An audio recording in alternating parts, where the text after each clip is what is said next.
Hey y'all, welcome back to my channel. Today I'm wrapping up all the books I read in September, and this is going to be pretty short and sweet because I only read 3 books this month. I loved all of them. 2 of them I've talked about previously in an ARC vlog, so I will link you to that as well. But I'm also going to try and remember to use my chewy, crunchy, smooth scale that I created with my friend, because I keep forgetting I have it and I keep forgetting to use it. So we're going to try and do that this time. But the first book that I read in September was The Killer Question by Janice Hallett. This is a mixed media murder mystery following a group of people that meet every week for trivia at a local pub. So we're following the pub owner, Sue and Mal, all of the trivia groups, and also some of the other local pub owners who are in a group chat with Sue and Mal because they all have the same landlord. And this is an interesting one because there is a murder, but there's also this other element of a weird team that starts showing up to the pub quizzes and throwing everybody for a loop. And they seem to win every single week, and it's unclear if they're cheating or not. So there's kind of multiple mysteries going on. We also find out that Sue and Mal have some sort of past that they're hiding from people, so we're also piecing that together. And I just absolutely loved this. As I said, I had an ARC vlog, so I will link you there for all of my more in-depth thoughts. But this for me really was the best of both Janice Hallett's first book, The Appeal, and her not most recent, but the one that I love the most previously to this, which was The Mysterious Case of the Alberton Angels. It's the best of both worlds. I think this is still maybe my second favorite. I love The Mysterious Case of the Alberton Angels even more, but this is really, really good. I gave it 5 stars. I had so much fun reading it, and I'm looking forward to more people picking this one up. For the Chewy Crunchy Smooth scale, so I remember to use it, I would say that this one is mostly crunchy, but it leans just a little bit towards chewy because there is that element of clues being laid out and you're trying to piece together what's going on, who died, who's the murderer, who are these weird other people that have shown up, what's going on with Sue and Mal. I feel like there's lots of things to try and piece together, but it also feels like eating popcorn, you were just flipping through, having a great time, you're crunching on the popcorn, and it's just really, really entertaining. So I would say it leans mostly crunchy, but a little bit towards chewy as you're trying to follow the threads and figure out the mysteries. The next book I read was The God and the Gleason by Sophie Kim, which is the second book, and I think the last book in the Fates Thread series. I can't really tell you too much about the premise of this one without slightly spoiling the first book. The first book follows Sokka, who is a fallen trickster god, and Hani, who is a notorious Gumiho known as the Scarlet Fox, as they're working together to investigate a series of murders in modern-day Seoul. Actually, not modern-day Seoul. I think it's in 1980s Seoul. Very fun. I absolutely love the first book. And the second book follows Sokka as he is working with his new sidekick, Kisa, to investigate his own brother's murder on a cruise ship in the underworld. And it's just so fun. I really loved the relationship dynamics in it. I love the development that both Sokka and Kisa get throughout the course of the story. I like all the friendships.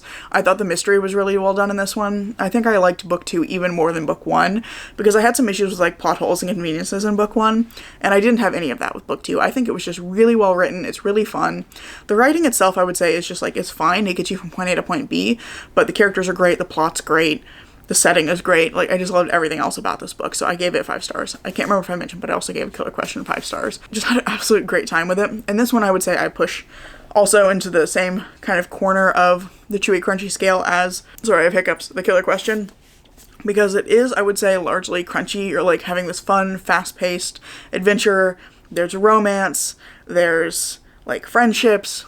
There's shenanigans on a cruise ship. But it does have some really interesting themes around family and belonging, and there's a lot to do with Sokka's development as he is beginning to see himself as being worthy of being loved, which I thought was really interesting. And we also have Kisa's development around her feelings of wanting to have a purpose, but also what does it mean to have a purpose now that she's dead? And by the way, Kisa's dead. They're in the underworld. That's not a spoiler. That's literally the first page of the book. Kisa's dead. There's just a lot of really interesting theming in there that I think gives you a chance to think a little bit more about the characters and about the world that they're living in. So I would say it's still it's pretty crunchy, but there is again that little bit of chewiness where it gives you a couple of things that kind of linger with you and that you're going to be thinking about for a little while afterwards. The final book I read in September was Jujutsu Kaisen Volume 6, and I had a lot of fun with this one. I think I'm going to give it 4 stars because there were a couple of moments where it was a little bit hard to follow. I think that it was particularly jarring in this one that the opening of this doesn't give you any kind of context for where the last volume left off. It just kind of continues forward from that point. But there were several instances throughout this particular volume where like something would happen, we get like a little bit of dialogue, and then we get this like cut back to a flashback, or it would give some other information about something that was happening, or we'd see like other characters doing something somewhere else, and then we'd come back to the scene we were in and get the same bit of dialogue. It like reorients us into that moment. And I felt that the beginning, not having some sort of thing to reorient you on what was happening coming out of the last volume, was a little bit jarring and more obvious because of all of the moments of that in the volume throughout, sort of. So that was very eloquent of me. Anyway, I found that kind of jarring, and also there were a couple of action sequences in here that were just like black smears on the page. I could not follow what was happening, but I was like, I gather that that character's winning, or that character's winning, but that's all I got. So there were a few things like that, but I still had a really great time with this volume. And in particular, I liked that there was a lot of development for Todo, who's a character who's introduced, I think, like 2 volumes ago. And he gets kind of introduced initially as seeming like the big, dumb, strong guy. Like, he's big, he's not very bright, he's very good at hitting.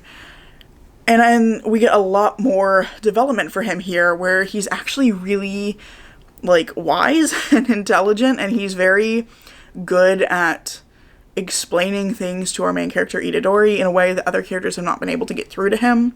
And I really enjoyed that development for Todo. His developing a friendship with Itadori is really interesting, and I just enjoyed seeing more of him in this volume. We get a lot more Todo in this volume.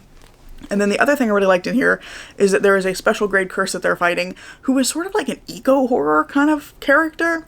Turns out that he's like a manifestation of the environment and its fight against humanity, its desire to like eradicate humans so that it can flourish again, which I thought was just so interesting as a motivation for one of the curses.